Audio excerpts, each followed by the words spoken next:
God bless. Thank you all for tuning in once again. And I want to take a moment, take just a couple quick seconds before we get started on today's topic, just to thank everybody for the overwhelming amounts of love and support. I know that my last episode was pretty heavy, but to just read all the comments, the DMs that I received, right, for so many people saying, I've been through something similar. Thank you so much for sharing this. Thank you for opening up about this. Thank you guys, honestly, from the bottom of my heart. It means the world to me that anything, right, that I put out there can inspire someone else to also kind of face and come to terms with things that they may be dealing with as well. So that is the goal, right, for my story. Not to just get you saddened in your feelings, but to really just inspire you in any kind of way, encourage you to also take action, right, to tap in and deal with any trauma. So thank you everybody for your love and support. Thank you so much for everybody that continuously keeps tuning in. Honestly, when this all started, like, I was just gonna share things on Instagram. My good friend helped me set up, right, the YouTube platform, but it was never a goal of mine, right, to have subscribers or a bunch of people watching my things. I've always been faithful to thinking that even if what I say blesses one life, like, I'm good. That's all I'm here for, right? It's just to try to inspire that anything that I say may be a blessing to your life. So thank you everybody, honestly, for subscribing to the channel. Thank you everybody that continues to faithfully tune in. I love and appreciate every single one of you guys. So with all of that being said, we'll jump right into today's topic, which is personal, because I could talk from experience on this one. And we're going to talk a little bit about sex after kids, marriage and sex after kids. And for anybody that has kids, it is a fact. It is not, I'm trying to remember the word, it's not an opinion, it's a fact. Once you have a child, your life is never the same again. Anybody that sits here and tells you that having kids does not make much of a difference is lying. I'm sorry to tell you, they're lying. Reality is a child changes your life forever.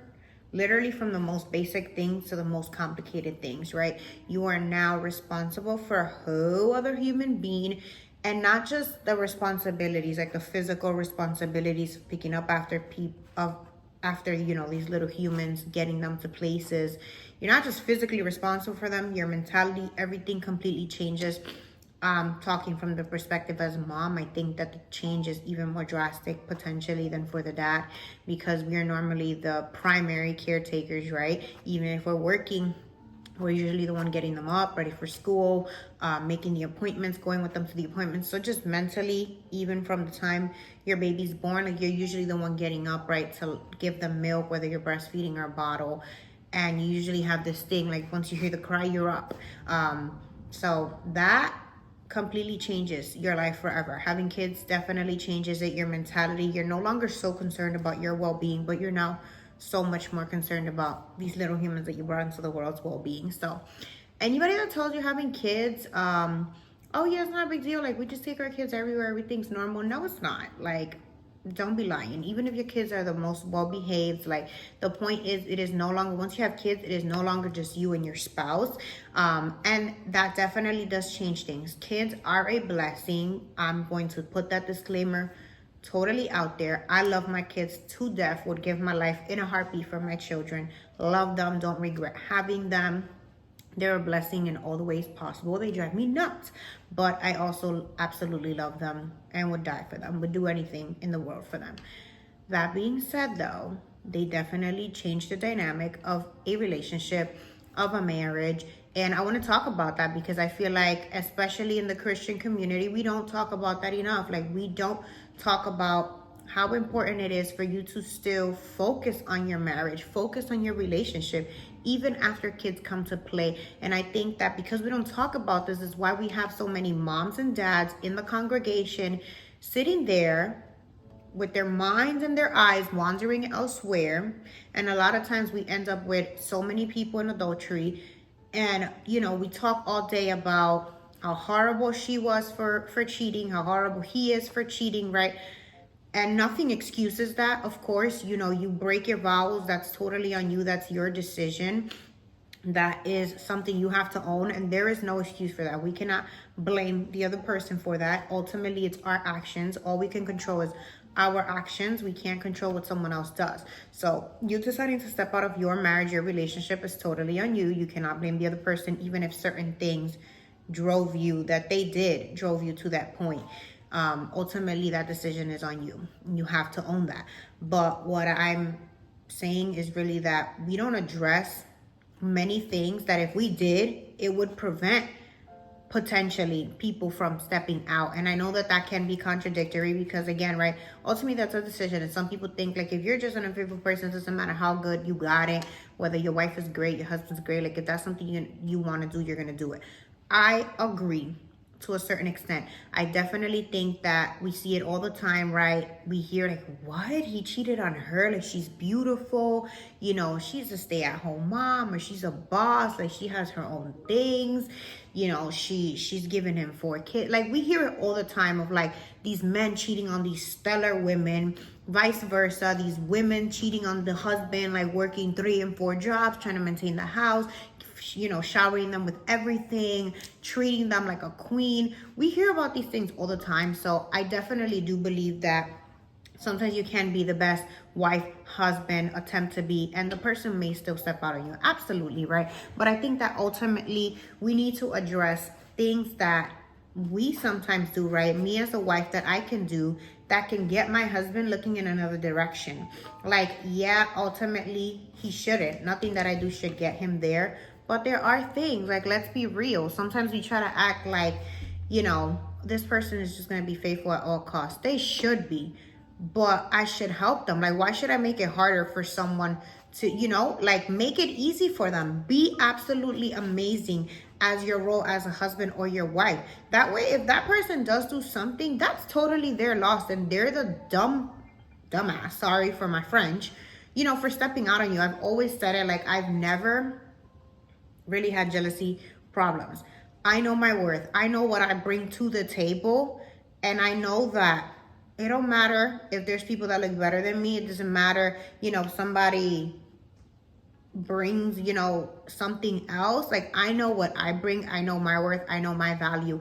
And I know that I make it my business to be a fantastic wife, a fantastic mom. So if my husband were to ever decide to look somewhere else or go somewhere else, that's totally his loss. I'm chilling. I'll be honest with you. Will I be hurt? Absolutely. Like, that's the love of my life. But I know that I would have done pretty much little to nothing, like, for that to have happened. Like, that's totally you that will speak on their character. And I cannot say that I in any way contributed to that. I did everything I could, and I will feel good about that. And I feel like as women and as men, like, that's where we should stand. We should feel that we've done everything we can. And if that person, like, still decides to do something they shouldn't, that is totally on them, right? But me as a wife, like, I'm not going to contribute. I'm not going to do things that can contribute or lead someone to that. And I feel like we never talk about that in the church, right? We talk about getting married and having a happy family, and it's like, that's it, like, that's the end. And we never talk about how to stay happily married. And that is my problem in church. It's like, we don't want divorce, but then we talk so much about everybody that's dating needs to get married. And then once they're married, it's like, what happens next? Oh, when are you having kids? Then they have kids, and then that's it. It's like the conversation's over. You never ever again worry about asking them or even telling them, you know, giving them tips on how do you stay in a long-lasting, loving marriage. I feel like that is the key.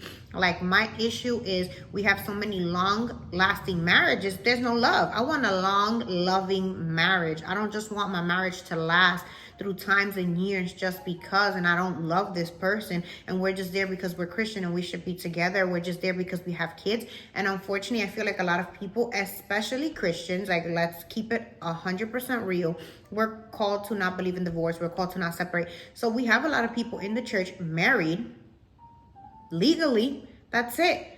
They don't actually have a commitment or a love for this person that they are with and that they're doing life with. They literally have become roommates. And a lot of times, one of the main factors that drives that is becoming parents. Becoming parents, again, is a blessing, but becoming parents happens after you become husband and wife. And I feel like, or partners, and I feel like a lot of times people forget where it all started, and that is the problem. We get so sucked into my role as a mom, your role as a dad, that all of a sudden we are no longer husband and wife, or partners. We're just parents. That's it. We work and we come day in and day out. Hey, what's up? Have dinner and act like a happy family. But in reality, we're not happy, right? We're just raising kids together. We're just coexisting. At that point, we might be roommates. There are so many people in the world, but also sitting in church, that are partners, are married. They haven't had sex in months. Like, they even look at their wife. She don't look at her husband. Like, if he got a haircut, she don't even know. He don't know if she got wax. Like they don't know anything about each other, honestly. Like, they put on the grossest pajamas and just back to back go to sleep, right? No cuddling, no nothing. Like, they're literally roommates. And we have that. Like, it's so common. Nobody talks about that. So I'm going to talk about it. Having a kid definitely does change you. Becoming a parent absolutely changes your sex life. Like, let's keep it 1,000% real. And I'll try to keep it PG for ya. But, if you used to just flip me over the table or whatever, that's not happening no more. Like, we got kids, at least not at all types of time in the day, not while they're up or anything like that. So, again, trying to keep it PG-13, but let's not act holier than thou. Like, you got to be a freak for your man should be a freak for you. Like, Christian or not Christian, that does not change that we are sexual beings.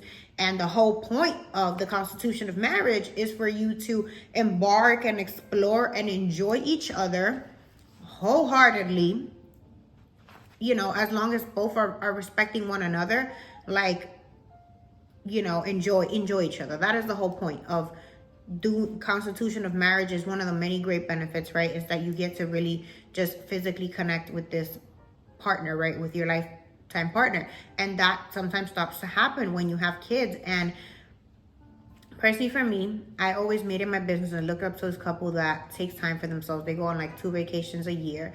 And I personally said, like, that was going to be my goal. And my husband and I have made it our business. Like, even when, the funds ain't always there, like, we make a way to happen. Even if, the vacation is not the grand vacation, it has to be just a weekend getaway. Whatever it is, you need to take time for yourself.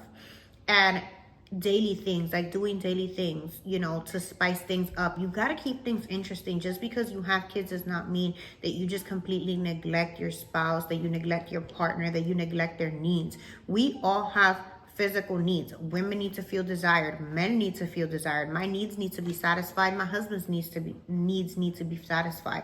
And it's not always about me. And the reason I say that is because a lot of times we're like, oh, I'm not in the mood. Me personally, I'm always going to be in the mood. And what that means is, even when I don't feel like it, you want some, you're going to get some. Like, and I'm not going to give it to you like, ugh, I don't want to do this. No, we're going to put our best face on and we're going to do the deed. And we're going to do it good. Because it's not always just about you. Like, imagine every time I just didn't feel great. And obviously there are exceptions, there are times where you're very ill, going through a condition. Those are all exceptions. But I got like a minor headache, right? Like, maybe I'm not feeling great. Well, I'm about to feel great once we doing the deed. So whatever, like, I'm not even gonna be thinking about the headache. That is what I mean. Like, those are things that usually when we don't have kids, like, we're all down to get it on at all types of time. Like, we have all the energy in the world, and all of a sudden kids come to play. There's not that much energy. Things seem to become like a little bit more monotonous and just boring. And you gotta spice things up. Like, you have to keep it going. They always say that everything you did to get someone, like to get the girl, you have to keep doing it to keep them. It's the same thing. Like, everything you did in the beginning of your marriage when you didn't have no kids, you just adjust and adapt, but you keep it going. You don't just stop. Like, you don't just become roommates. And if you're there and you're finding yourself there, like, man, we used to be intimate quite a couple times in the week, and now I'll get lucky if it happens twice a month. Sit down and have a candid conversation. If there's somebody that you should be super open and honest with, it is your partner. It is your spouse. Like, literally the number one person, because you literally are sharing a life with this person. If you're not feeling good about something, your needs are not being met, emotionally, physically, you need to have that conversation, even if it's hard, even if it doesn't sound great, even if you don't feel comfortable. Express that, because you know what happens? We start to open a door. We're not noticing it, but we do start to open a door. When your needs are not met, your mind starts to wander. Your eyes start to wander. Whether you want it or not, we have physical needs. And when they're not met, like that, simply, those are things that happen. So it's like we want to fall. I don't even know what we want to fall, honestly, for like the amount of people we have committing adultery and the amount of men we have in church like this, like, you know, looking at la sierva que me pasó, you know, with a tight skirt and just looking good, you know, and we want to fault them, but it's like, what does your wife look like? What does your man look like, you know? At the end of the day, again, I want to make sure my role as a wife, I played it great. If you still went and did something you shouldn't have, that's all on you, right? But again, like, we many times play our part in certain things happening, you know. How is it that my man met me and I used to get my nails done every month, right? My waxing every month. I used to, you know, make sure when he got home I looked good. I smelled good for him. When I was going to bed, you know, I would lotion myself up, make sure I had my nice little poom poom shorts or whatever, baby doll, whatever y'all be wearing. And then now we have kids, so now, I'm on the struggle bus. I maybe get my nails done every 6 months. No longer, regularly maintaining my hygiene or anything. I'm throwing on sweatpants and a big tee, like whatever I'm comfortable with because I'm tired. Like, that's exactly what I mean. That is very easy to do that. And trust me, I know what it's like to be tired. I have 2 little kids. And yeah, you want to throw a big t-shirt and sweatpants on. Heck yeah, that's mad comfortable. But I know that the poom poom shorts is what's going to get my husband looking at me like, damn, that's my wife.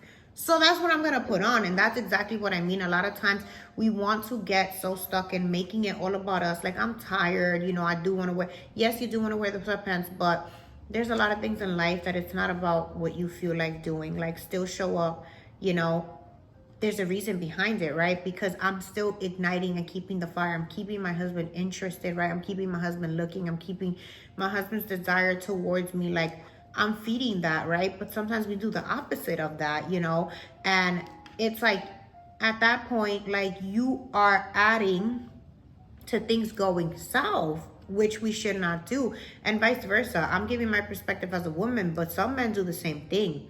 You used to buy her flowers all the time, give her a little kiss on the neck, like text her things here and there, trying to get her all hot and bothered.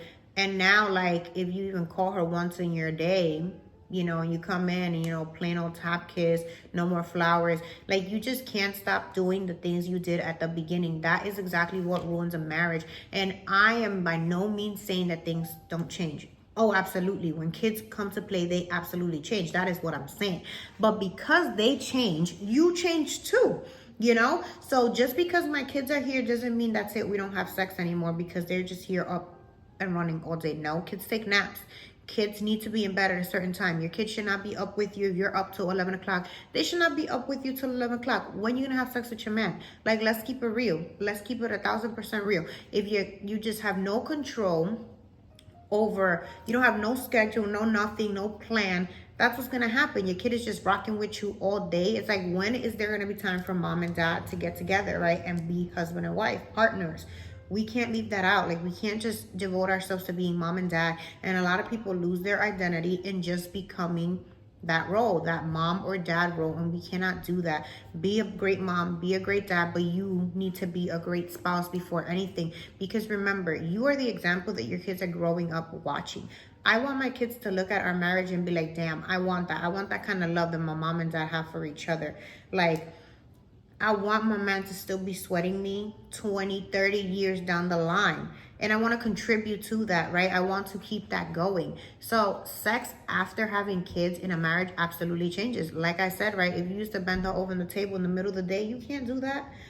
You cannot do that, right? Unless your kid's taking a nap at the time, maybe. But you honestly probably can't do things like that. You can't get all crazy and wild at all kinds of times, all kinds of places, oh, Netflix and chill, and then things just go.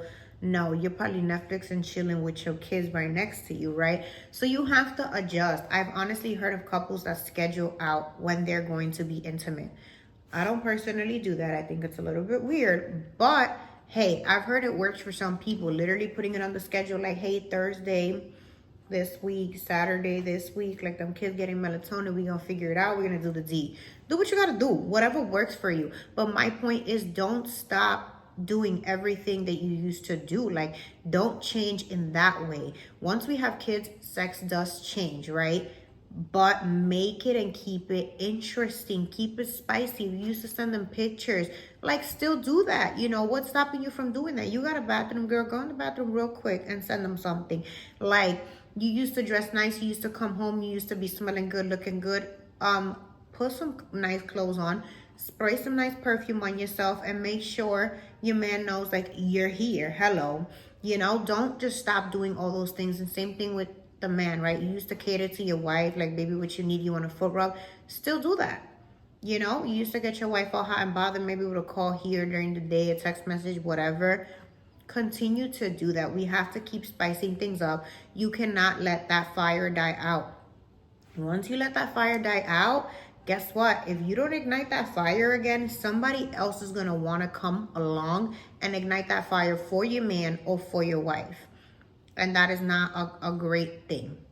Again, there is nothing anybody can give my man off the street that he is not getting at home. He is very well fed. And that is my point. If your man still want to be a dog and go outside for some extra meat or whatever, that's on them. That's a reflection of who they are. But let it not be because they're not being fed at home. So I wanted to talk about this because, again, in the church, we got a lot of people coupled up, you know, a lot of happy families, quote unquote.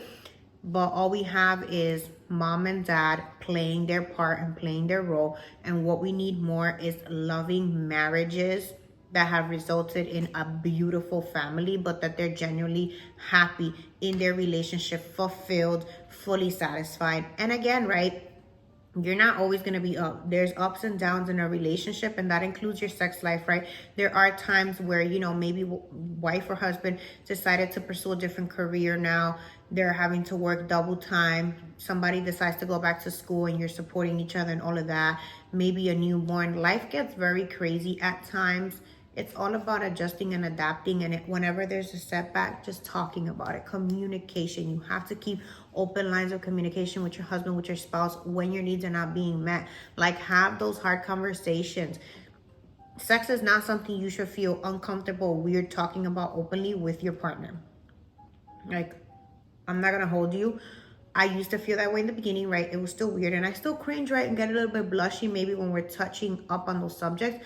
But I gotta be honest, because it's not only in your best interest, but it's also in my best interest, right? My partners and myself, right? If I'm not open about, hey, babe, like, what's going on? Like, I'm not feeling the connection. How is he supposed to know? Like, sometimes we're just so in our own world thinking everything is cool and dandy, and the other person is lacking something from us, right? So be open, be honest, and more importantly, please don't let that fire die down. Like, sexually speaking, you are more than a mom and dad. Like, you are a human being, you are a woman, you are a man, and you have needs, and those needs should be met by your partner. So communicate. Relationships are all about give and take, right? Giving and receiving. Remember to continue to do all those great things you used to do, even if it looks a little bit different, even if it's now scheduled versus it being crazy and spontaneous and wild.